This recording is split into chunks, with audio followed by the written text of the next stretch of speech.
want to be the best possible leader you can be? Do you want to be the leader your team truly deserves? Then you are in the right place. In this podcast, we share deeply personal stories of how successful leaders are powered by their purpose and anchored in their authenticity, how they connect who they are to how they lead and translate their purpose into everyday actions in good times and bad, at crossroads and crises, how they challenge status quo and existing paradigms and do different things differently. Mindful leadership is the greatest unlock for the future of work. Join us in reimagining the leadership of the future with me, your host, Shahana Banerjee, CEO of Just Human, on a mission to humanize the future of work. In this episode, we dive into leadership in healthcare, what it is and what it could be, with Dr. Sachin Jain, President and CEO of SCAN, a healthcare insurance provider with $4.3 billion in revenues, serving over 300,000 patients. He is a Harvard alum, adjunct professor at the Stanford University School of Medicine, and is a member on the boards of America's Health Insurance Plans, Omada Health, and Advantage Healthcare Services. A much-needed voice for authentic leadership, he's on a mission to transform healthcare insurance to be ethical, patient-centered, and inclusive. Welcome, Sachin. It's so good to see you. Thrilled to have you on our podcast today. Likewise. Thanks so much for having me, Shauna. Great to be with you. It's a real honor to be on your podcast. Thank you. So let's jump right in. Tell us your story, the people, the influences, and experiences that have shaped you into who you are today. Oh, God. I don't know where to begin. But, it really starts with the fateful decision of my father to immigrate to this country in 1974. He originally, I think the year before, had come to Canada, and then in 1974 found his way to New York City to pursue advanced training in surgery initially, and then later pivoted to anesthesiology and then pain management. He and my mother, because of some immigration snafus, were apart for 3 years, and then I was the American kid that was born. My two brothers were born in India, and then I was born in 1980 in New York City. So I think my story really does begin, before my arrival on planet Earth. It really continues growing up as an Indian American, growing up as an ethnic minority in northern New Jersey. It's hard for people to really realize this, but New Jersey was not overrun by Indians in the 80s. It is today to some extent. But I was, the only Indian kid in a school that was, predominantly Caucasian. Had a number of just life-defining experiences through which I viewed, my presence through the lens of my ethnicity, my upbringing.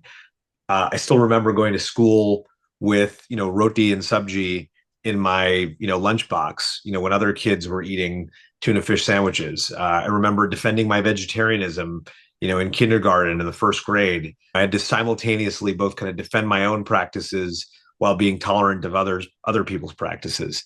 I remember, just my name being made fun of and mispronounced from a very early age. Until one day in the fourth grade, early in the year, I stood up in my classroom and said, you all have been mispronouncing my name since kindergarten. I'm not Sachin, I'm actually Sachin. My childhood, my ethnicity, my upbringing, I think all was just foundational to who I am and how I've evolved as a person and as a professional. I ended up going to Harvard for my undergraduate studies, went to Harvard for my medical studies, and then stayed at Harvard Business School for my business studies. And then I trained at the Brigham and Women's Hospital, all in Boston. Throughout that time, struggled like a lot of people struggle to figure out what I want to be when I grow up. Yeah. And, my dad at, when I was a freshman in college said, hey, you could really be a doctor or you could be a physician. And so, it's a joke that I tell, but it was a sense, the sense of which there was really like one optimal, highly regarded career path.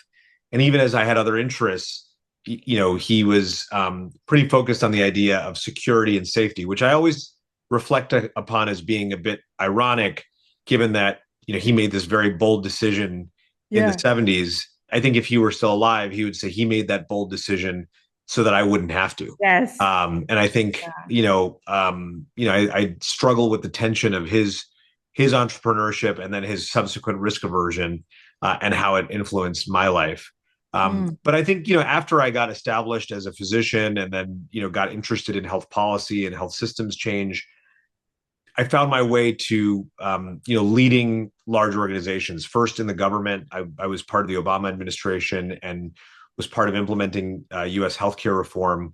And then subsequently was at Merck, the global pharmaceutical company, where I led digital health and big data for the company as the chief medical information and innovation officer. That was an interesting chapter of my career. I was only 31 years old when I was appointed to that role. There's many stories that come from that. And then, subsequently was recruited west to California to lead CareMore Health, and, by a really visionary woman named Liba Lesson. And then subsequently was recruited to lead SCAN Group, which grew out of something called the Senior Care Action Network. And, now I've been in this role for 4 years. We know each other from, my social media posts. I use LinkedIn as kind of a vehicle to exchange ideas with different people, in part because I think so much of what we struggle with in U.S. healthcare is a leadership crisis. I think, you have to be able to speak honestly about what's happening in order to fix what's happening. We don't have enough voices in the ecosystem really talking about the real things. Yeah, I And couldn't agree more. yeah, so that's kind of my story in a nutshell. You've had clearly such a storied career, full of twists and turns and seemingly unusual choices. And you talked about it, academia to government, for profit, not for profit. I mean, that's quite unusual, right? So could you share a bit about what drove some of those choices for you? A lot of it is just happenstance, to be honest with you. I think when Mm. you're kind of coming up as a young person in this country, you have this like view of a linearity of careers. You read Mm. people's bios and you say, oh, so and so was first this, and then they were that. Obama was first a community organizer, then he was then he was a senator, then he was a president, and that's kind of how you tell the story. But what gets lost in that very linear telling of one story are the twists and turns, right? Right. The really granular details of, the meeting sitting in Ken Frazier's office at Merck headquarters, where you're talking about your future. The time, that you're recruited to a new company and, didn't really understand the landscape and, Right. felt all kinds of interesting corporate sabotage. It's far more interesting than your bio is. I think that that's one of the things that's really fun about the career that I've had, is that I've had tons of little twists and turns. It also wears on you, Shahana. I mean, Yeah. you get tired. I mean, I'm not that old, but sometimes I feel pretty old. As you reflect on your journey, right, and especially your journey as growing up as a leader, how did you go about defining who you wanted to be as a leader? And is there perhaps maybe a defining moment or experience that shaped it? So it's interesting, right? So the word leader Mm. is one that gets tossed around way too casually from my perspective. I think in, US parlance, a leader is sometimes confused with like a title holder, the head of the party, the CEO of the company, the chief of the department, or whatever it is. And I grew up thinking about leadership through the lens of Martin Luther King and Gandhi and Malcolm X. So I think about this really differently. And I think about leadership. And actually, my senior thesis at Harvard was about leadership. It was actually about a particular leader, a guy named Gene Rivers, who's a priest, he's a minister rather, in Boston, who rallied the community when there was a lot of, police community tensions. And the thing about leadership is that to do leadership well, you sometimes have to suspend your own self-interest and do the thing that's just right. Yeah. And I just think that that's rare and not particularly valued. So I just think a little bit about like, what does it mean to be a leader? I think it means that you're somebody who has principles, means that you believe in something bigger than yourself. It means that you're willing to say out loud something that may or may not be in your best interest in the moment. It doesn't mean that you're crafty at navigating organizational politics to be able to climb to the top of the mountain. And again, I just think that we have huge gaps in terms of how people think about these, organizations and leaders. I would say most CEOs are not leaders. They're not, and that's a controversial thing for a CEO to say. I think you have to be somebody who defines the art of the possible. You have to be somebody who goes against the grain, Yeah. and I think society doesn't always honor those people, and that's why it makes it even more challenging. Yeah. I think there's so many lessons, important lessons in what you said. One is that we tend to conflate management and leadership and politicians within organizations. And those are not leadership. I think we use the term too loosely to describe any form of managing people. And that's not necessarily leadership, it's a higher bar. You talked about having principles, standing up for something. That's really what defines a leader. Truly beautifully said. One of the things that I think really sort of we are seeing in our work as well is that the best leaders do the inner work. Have you had maybe a time when you've had to make almost difficult, right? Difficult personal introspection that led you to grow as a leader? Oh, I mean, I can think of several. The most obvious ones come out of moments of disappointment when, your best laid plans don't necessarily execute the way you think they're going to execute. Right. Or, at inflection points where you're being very successful suddenly takes a turn for reasons that have sometimes something to do with you and sometimes nothing to do with you. So much of what I've experienced in my career is actually the importance of narrative building for yourself and narrative building for others. Hmm. And maybe said a little bit differently, it's actually also sense making. How do we make sense of a particular set of circumstances? And I think leaders are often sense makers. Like there Hmm. are things happening in and around a company, and Hmm. it's like literally your job to translate like the events that you're experiencing Right. and help people make sense of them. Is there a specific story that comes to mind of your own self reflection that led you to grow as a leader? Probably, my time at Merck Hmm. was most interesting. I was 31 years old. I was leading a division of the company. I was a associate vice president in a company where it usually took people 20 to 25 years to become, to rise to that level. Right. And people hated me before I even showed up, because I was given a budget in a declining environment, because I was giving a headcount when there were corporate freezes, Hmm. because I had a mandate that was overlapping other people's mandate, Right. because the CEO was personally engaged with me in a corporate environment where the CEO didn't personally engage with lots of people. I think at the time I probably thought that sponsorship from the top could drive you, far and fast. The truth is that it's necessary but not sufficient, because you Yeah. also need to have the buy-in from the people around you. And it was probably a phase of my career where I was like, I thought I needed to be on the fast path to everything. And sometimes you realize that, slow is better than fast. I mean, Yeah. we executed more than most groups at the company would in over a decade, in 2.5 years. But it was not a culture that necessarily valued that, because we were doing it largely by ourselves, to some extent in a vacuum.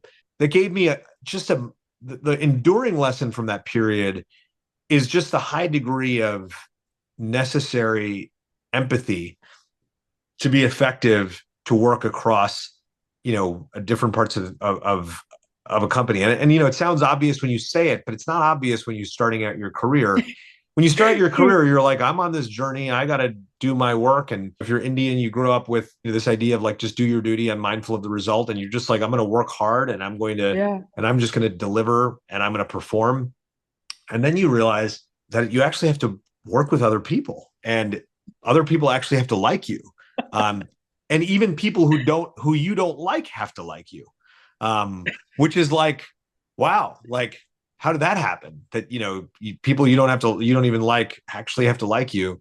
So, when you put all of that together, it really sets the stage for a kind of engagement and a kind of leadership that's really, I think, different. Learning all those lessons in a compressed time frame Kung Do, who is at the time the chief strategy officer of Merck, was also leaving around the same time I did, had a tenure of similar length. And he said, what we got here was a PhD in passive aggression. But the truth is that both of us mismanaged it. And that's why our tenures there were as short as they were. The generous view is that, the organization wasn't ready for what we had to offer. But the more accurate view is probably we also weren't ready to lead in that organization. Yeah. It's fascinating, right? Because it's one of the most painful leadership lessons one can learn because you often think of, I can do all of this, right? But you suddenly realize that it's not just your progress that matters or your deliverables that matter. You've got to get the organization to the same point, which is a much harder task. Well, you also I think you can really misunderstand people's motives. I think, Yes. one of the most important papers I ever read was a paper by a guy named Julian Legrand, which was like, are people knights, knaves, or pawns? And I think if you have a mental model that people are all knightly, that they're just there to do a great job, you show up one way. But Yeah. if you think people are pawns, then you treat them a different way. And if you think they're Yes. knaves, the truth is that everybody is all things all at once. Yes. Different situations bring out different parts of our human character. And so ultimately, like the work of being effective in our organization is actually calibrating yourself to the moment and calibrating yourself to others and bringing others Yeah. along. That's fascinating because what you're saying is that you own, in some ways, what you bring out from the other person. And ultimately, you can only control your actions. Well, that's a powerful reflection. You took your first role as CEO, I think, at 34. That's pretty amazing. What was the hardest part of that journey? And perhaps what was the most surprising? I was really lucky. And, when I was offered the role, I actually turned to Liba Lesson, who held the role for 10 years before me very successfully. And I said to her, I said, why would you ever, it was actually when I interviewed for the preceding role. I said, why would you ever hand over this incredible company that you've led and built to, someone from the outside, no less somebody who's 34 to 35 years old from a different coast, that not from this organization. And she said some, she's passed since then. So, I think about these words a lot. She said, there's some roles that you only learn how to do when you're in them. Wow. And being CEO, I think, is one of those roles where you actually, and I think a lot of people project now, I manage several CEOs through Scan's portfolio companies. What you realize is when people are in these roles, they see in it what they want to see in it. And I think the roles, like a lot of things in life, they end up being nothing like you think they are, until you're actually in them, right? And then you realize, Yeah. actually, you're not really the boss of anything, that you actually work for people more than people work for you. You still are accountable to a board or a boss if you're a CEO of an operating division. And I think those are tough lessons for people to internalize and to learn and to absorb. I'll also just say, like, so much of leadership at that level is doing the hard things. Doing the hard things requires a certain intentionality that we don't always necessarily have. The other big lesson I would say that's come out of this work is just the importance of repetition. When we say things, we oftentimes forget that, like, we've been processing that information. We've lived with a fact base, for a really, really long time. And so, like, when you get something intuitively, somebody else may be just beginning the path of understanding. Yeah. That's like not a totally intuitive lesson for a lot of people. Yeah, it's not. So I end up repeating myself more than I think I'm comfortable with, because I realize that it takes people a long time to, not because people aren't smart or capable of getting the message. It's just they don't necessarily live with the same facts. They're not coming at situations with the same perspective. Yeah. And, as you made the transition, what did you learn about yourself through that journey? For one thing, I learned that I'm human, right? I think that there's like, and actually, I'll say, I had this conversation with someone yesterday, so it's funny that we're talking about this. I would say when I first did this job, I did it through brute force. It was like, I'm going to do this by working really, really hard, and then you realize that there are whole parts of your life that get ignored and, like, that aren't on pause while you're doing your work, and Yeah. your personal relationships suffer, and There's lots of things in life that require daily care and feeding for them to go well. Being all in all the time is a recipe for a very lopsided life. And frankly, the jobs don't really pay you back in the end. They're really high on adrenaline. They make you feel good. Almost every day I wake up excited to dive into work. But at the end of the day, if I were to leave Scan tomorrow, or Scan were to part ways with me tomorrow, I would be a forgotten entity, and the organization would go on. And I think that there's a sense of the right balance of what this thing is. This is work. Yeah. It's really important. Lots of people depend on me, but it's not my life. I think Right. that's kind of a big realization that has come out of the last Yeah. couple of years. And I'm lucky I got that earlier rather than later, because I think a lot of people will spend 20, 30, 40 years in that mode, and then they learn that the hard way. So I think that Yeah. I was very lucky in that regard. But I also think I've just gotten much better at my job. I mean, this is the fun thing about kind of having done this job now in some shape or form for 10 years. Caramore was running it as a divisional CEO inside of Anthem, but here, now Scan for the last 4 years. It's fun to watch yourself get better at something and have higher degrees of pattern recognition. And so when you see a situation that used to feel really new and interesting, you're like, oh, okay, this is just another one of these. I love that I've been able to have as many reps as I've had, because it's unlocking even more space around personal growth and development, and Yeah. and frankly developing others as well, which is one of the great joys and pleasures I take out of my work. Right. You talked about Scans. Scan certainly has one of the most epic origin stories I've ever heard. Could you share a little bit of that origin story with us? And how does the spirit of that origin story live on even today? Yeah, I think you want to hear me say the words 12 angry seniors. So, which always gives people a chuckle. Scan had these 12 older adults who were really upset with the status quo of aging in Long Beach, California. They got together, and they decided they were going to form this group called the Senior Care Action Network to help them age in place, to help them grow old at home. And from that origin story came a spirit of rebellion, a spirit of rebelling against the status quo, and an organization that's now 47 years old, has had an incredibly storied history, now serves over 300,000 people. Wow. But I often say this to my team. I say we oftentimes become the thing against which we are rebelling. The 12 angry seniors were rebelling against a broken status quo of aging. And guess what? We still have a broken status quo of aging, but now we're part of that broken status quo of aging. And so I'm trying to re-inject the spirit of rebellion in the company, which is why we're going back to the basics, and we're bringing the story of the 12 angry seniors back to the forefront.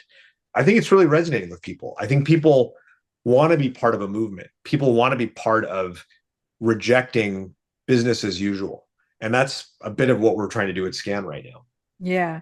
There is so much innovation and disruption that you're driving as well, right? Whether it's the whole $11 copay cap for essential medicines, 13 essential medicines, if I'm not mistaken, for chronic illnesses, tailor-made programs for the LGBTQ community, healthcare in action initiative for the homeless. It does sound like you and your team are pioneering a different vision for healthcare insurance. Yeah, it sounds better when you say it that way than it is when we do it. It's really hard work, to be honest with you, Shauna. It's really, really hard work. And one of the hardest pieces of it, frankly, is just expecting something's going to resonate and then having it not resonate, or expecting things are going to go a certain way and then having it not go that way. And I think a lot of what we're now doing is just building more internal resilience.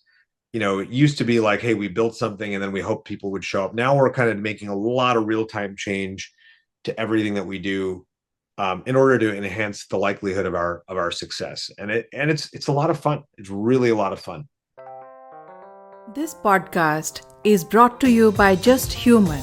We offer a broad range of leadership development solutions, including mindful leadership workshops and executive coaching. To learn more, visit us at justhuman.io.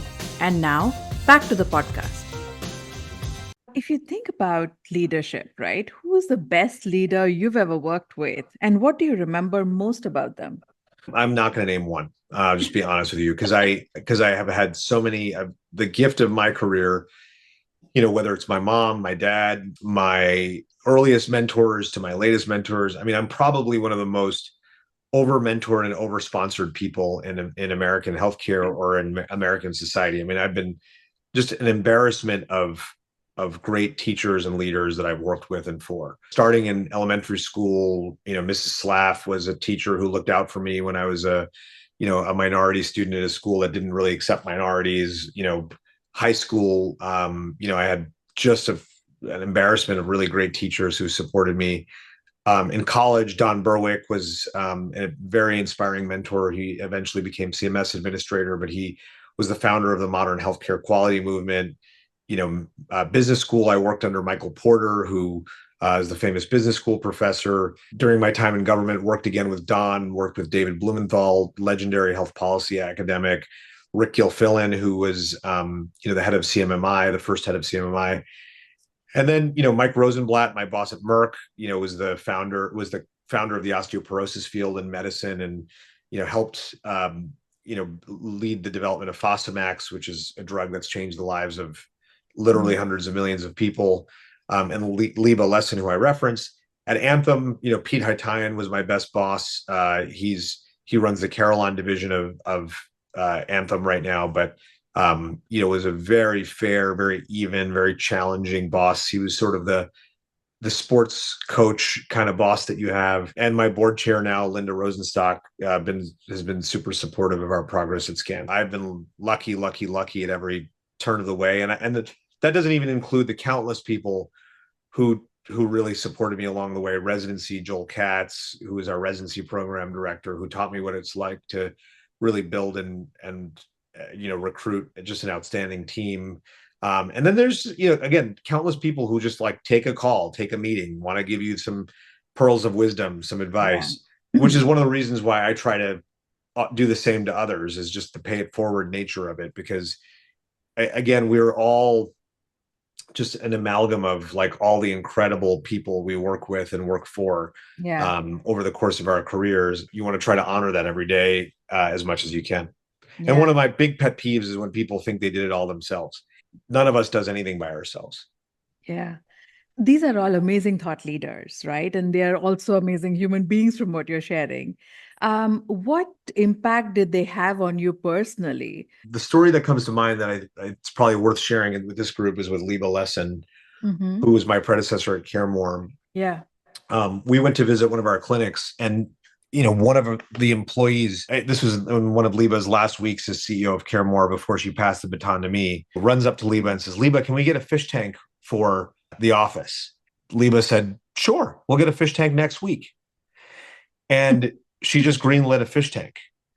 And then afterwards, she says, "Tell me what you thought about that interaction." I said, "It's cool. I think fish tanks are great." She said, "No, what happened there was that a frontline employee asked for something.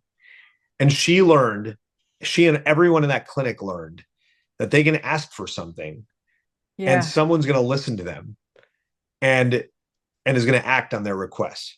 And so for a price of, a $500 fish tank and $75 of cleaning, maintenance services for a week, we bought a sense of agency and engagement from a group of people who probably doesn't often feel that way. Wow. And I think about that all the time. And it actually leads me to a place where, as much as people ask me for things, I try to say yes as much as possible. Yeah. Because I think people get conditioned over the course of their careers to believe that they don't matter, to believe that they're invisible, to believe that their voices should be muted as opposed to loud. It was one of the most impactful messages that, she taught me another one, which I'll share as well, which is, particularly in shareholder directed companies, we oftentimes talk about the stock price a lot in large public settings. We're like, oh, our shares went up from 42 to 47. And it's one of the dumbest things that people do as leaders, because most of the employees at companies are not shareholders in that company.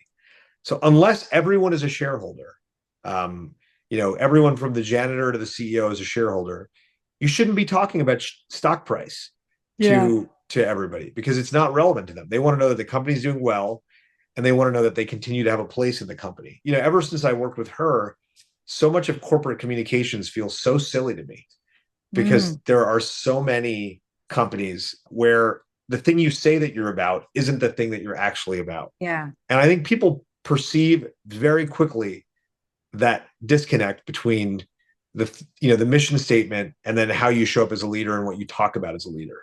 So I think there's a high degree of focus on consistency in messaging and engagement that I try to drive in my role.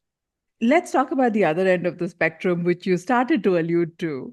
You and I both believe that we are in the midst of a leadership crisis, and yet no one seems to be talking about it. Clearly, poor leaders create like an escalating chain reaction of negative impact through poor decisions, through poor actions that they take.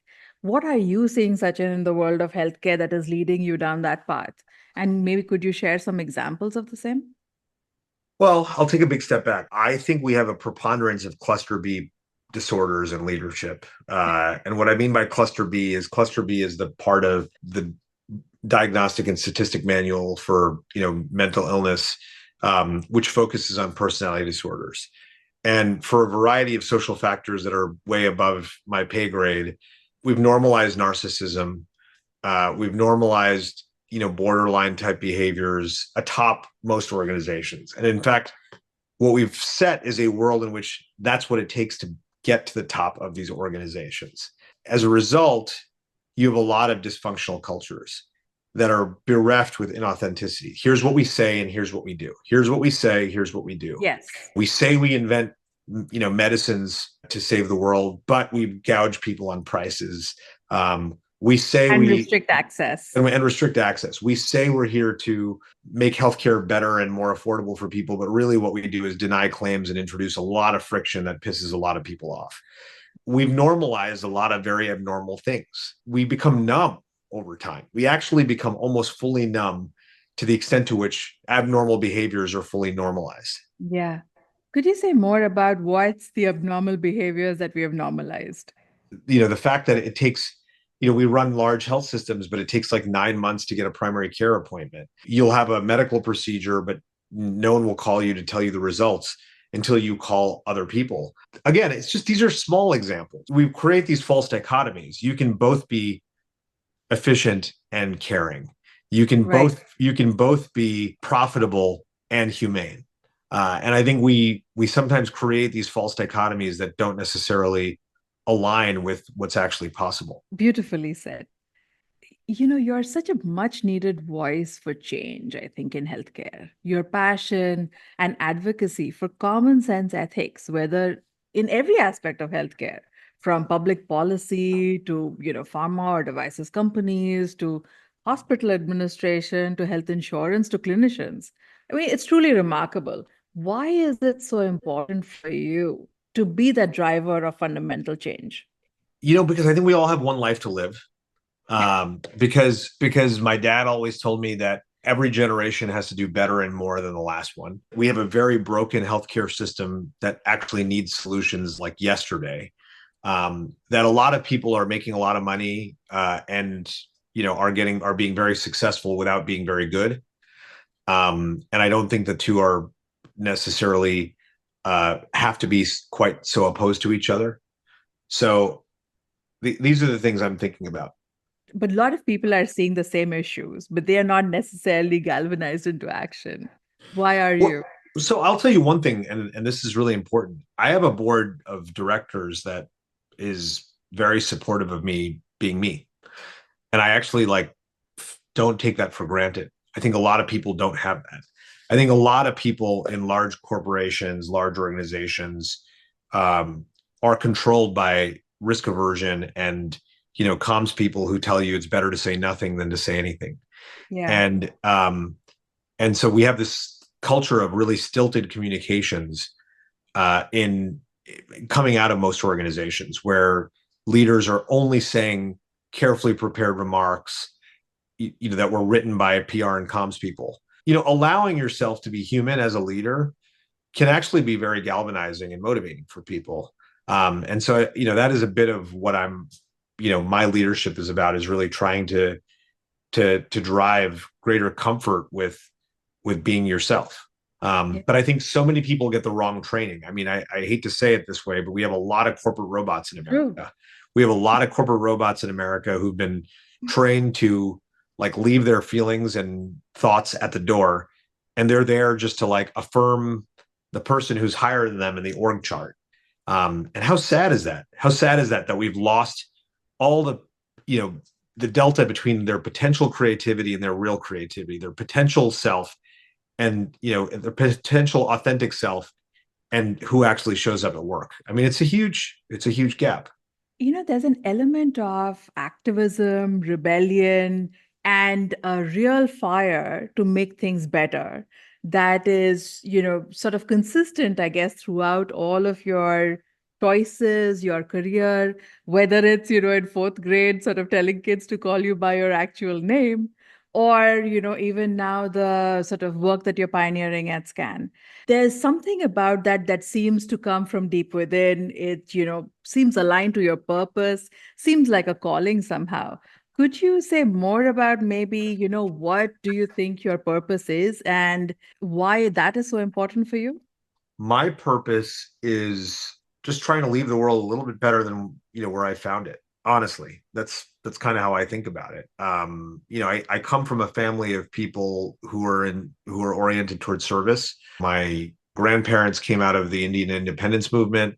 My, you know, parents and their siblings, you know, were, you know, particularly on my dad's side, you know, doctors, you know, scientists, community activists.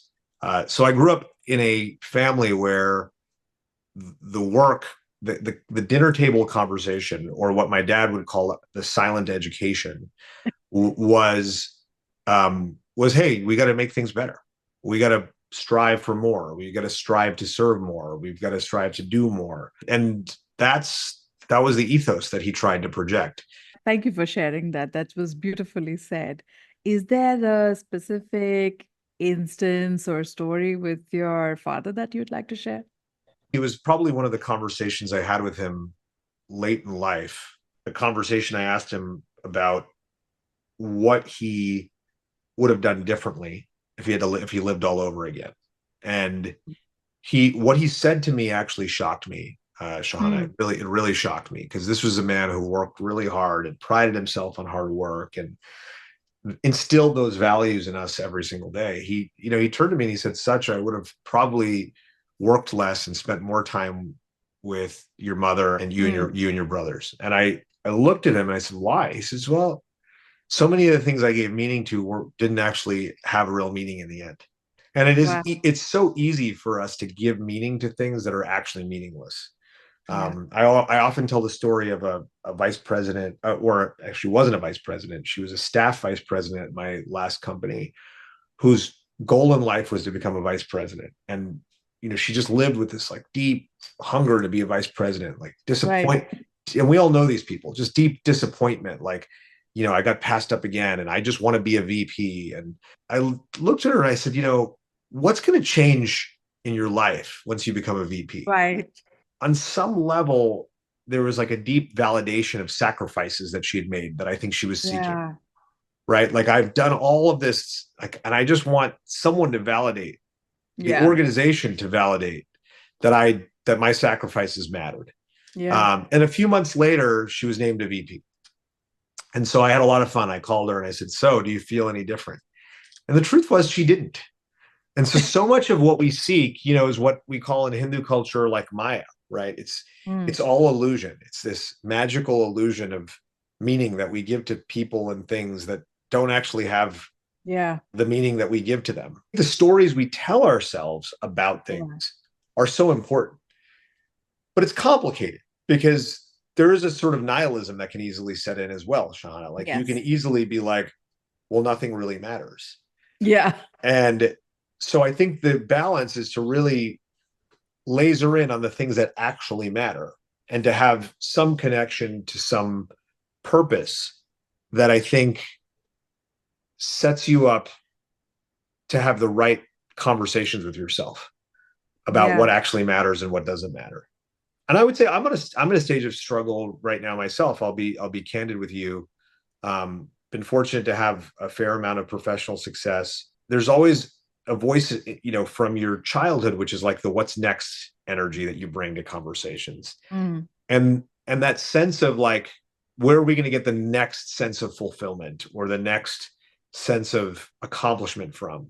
And mm, sometimes it isn't just good. It doesn't always feel good enough to sit in your body and say, the things I've done are great and to actually even appreciate yourself. That tension is just something that I think any professional struggles with, no matter what it's surprising to some people, I think earlier in their careers, um, to hear that. I think, even when you achieve yeah, what people think of as conventional success, that you're still struggling with, like, should I be doing more? Could I be doing more?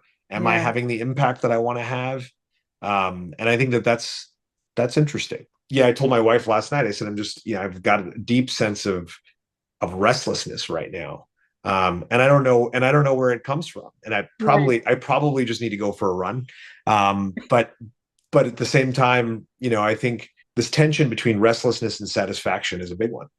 Yeah, certainly is. Leading a purpose driven life isn't easy. And I think we are often at crossroads where you have to make choices. There's always a choice that seems easier, better, just, simpler. And, often the harder choice is the purpose driven one. Have you had to ever grapple with such a quandary and how did you overcome it? Hmm. It's a really good question. Early in my career, I had to make a lot of those kinds of trade-offs. Hmm. It's funny when people look at my path and if they followed my career at all, they're like, oh, you've had all this success and you've gone to all these kind of renowned places and done work that's been interesting and gotten recognition and notoriety. But I still think about when I actually made the decision to leave the Harvard medical institutions to go to Caremore, Hmm. and a conversation I had with a colleague of mine. I says, why would you ever leave Boston medicine to go to California? And who's ever heard of Caremore? And then I think about 5 years later, I'm having a conversation with someone who's projected things onto me in that decision. And he's like, well, you've never really had to make a hard choice because, you went from one, kind of renowned place to the next.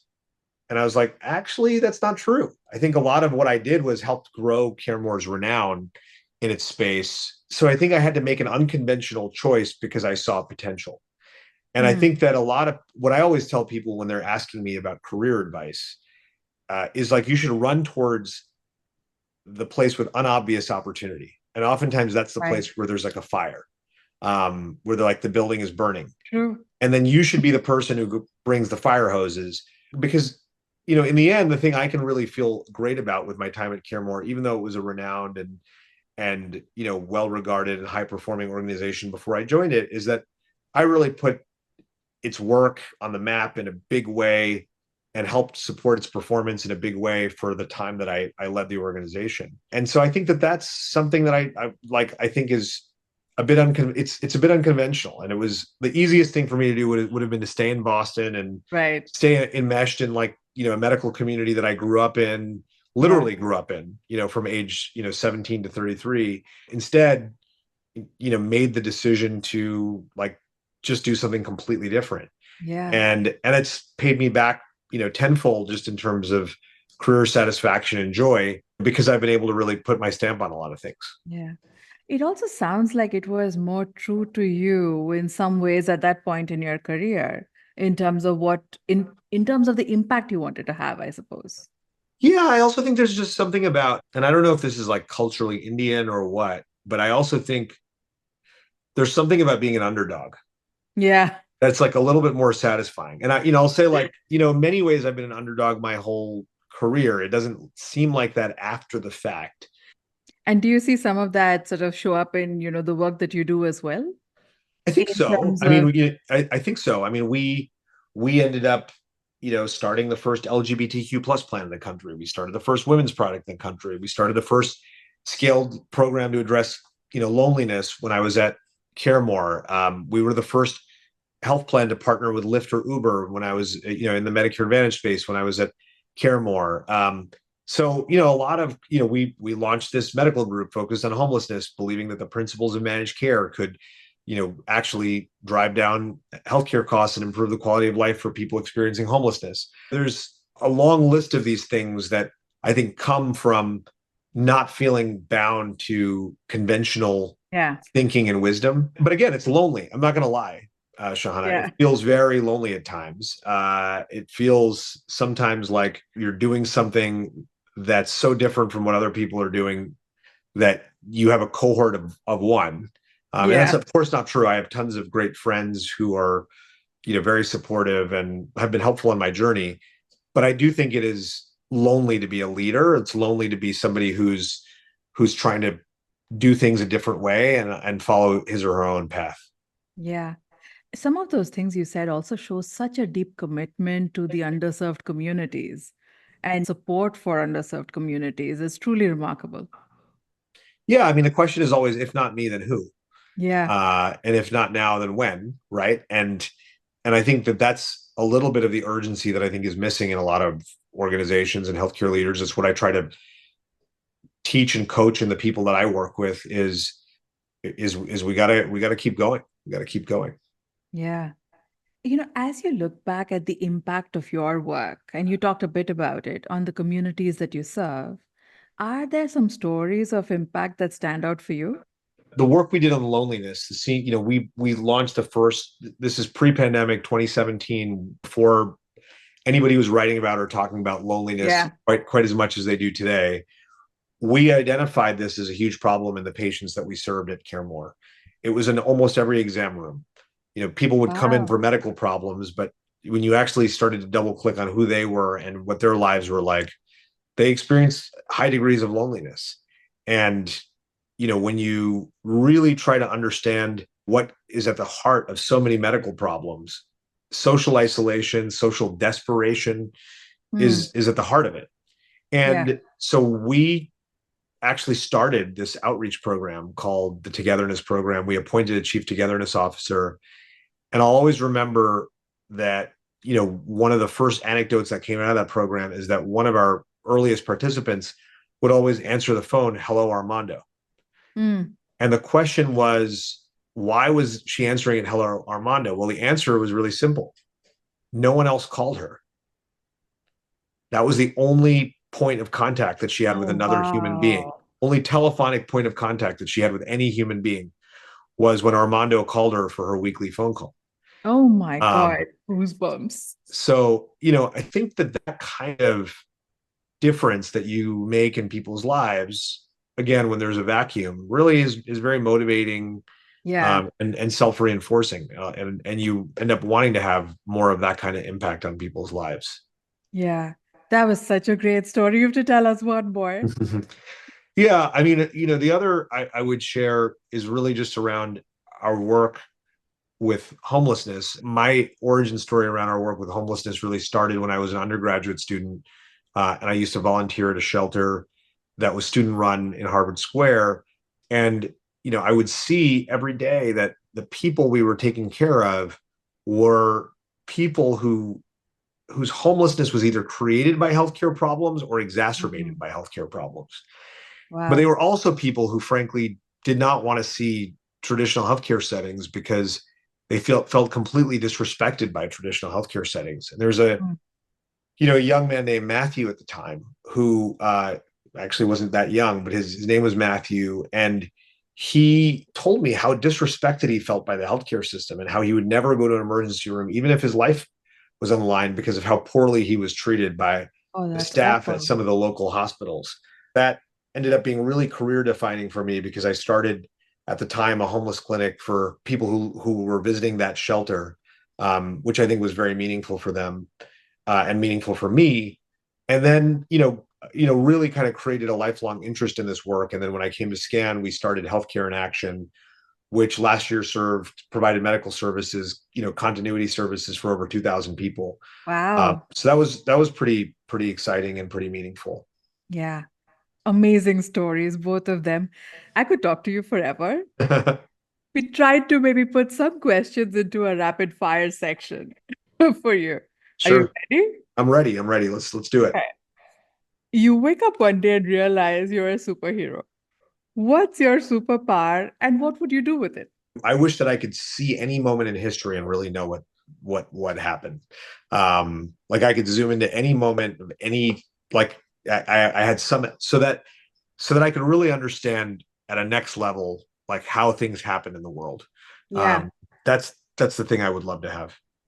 And what would you do with it? I would use it to make better decisions and to try to promote justice in the world. Love it. What's one thing that you've learned about yourself that surprised you? Oh, this is recent. We just got a dog. You know, in the workplace, you encounter a lot of people who are change averse, and I never thought about myself as change averse. We got a dog. You know, my wife and I were debating for years about big dog, small dog. Then, you know, one day we impulsively went out and got this dog. And the next day, I realized that my whole life had changed. Like the whole routine had changed. Like, you know, you have this animal that you have to think about nonstop.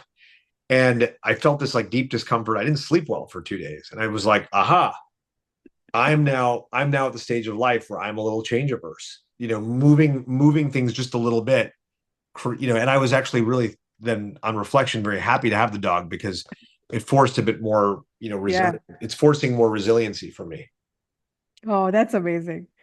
If a theme song played every time you walked into a room, what would the theme song be?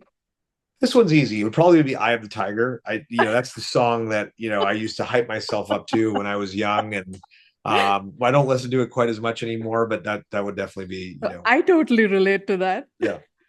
What is one failure you're proud of? You know, I referenced it. It was my time at Merck. I think you know, I was there for 2.5 years. It did not go well. I would say I got 20 years of experience in 2.5 years. I really did. I think it was just an incredible accelerant to my career. What is one piece of career advice that's helped you in your career? And what's one piece of career advice that you'd want to share with our listeners today? So the one that I helped me that I'll share with everybody is an executive coach who used to work with my company said to me, you know, one of the biggest challenges people have is they let the 10% of their career of their work that's like not enjoyable ruin the other 90% that is. Yeah. And so like don't let the 10% ruin the 90%. And every time I find myself getting worked up about like something that feels like it's a, you know, 90% issue, I have to ask myself, is this a 90% issue or a 10% issue? And then I have to remember to put it in its proper place. Right. Oh, that's really wise. What's one step forward that you'd like everyone to try as our mindful leadership challenge of the month? I would say if you're somebody who always says nice things to people, I would try to give somebody some critical feedback. And if you're somebody who always gives people critical feedback, try to say something nice to someone. I love it. I love it. Thank you so much, Sachin, for joining us for this. Shahana, great to be with you. It was enjoyable and appreciate the time. Thank you so much. All right. Thank you for joining us. We'd love to hear from you. Please rate, review, and subscribe to the Mindful Leadership Podcast brought to you by Just Human. We are a growth accelerator for our clients, helping your people and businesses thrive through human-centered, ecosystem-based people solutions. To learn more, visit us at justhuman.io and schedule a 30-minute free call with us.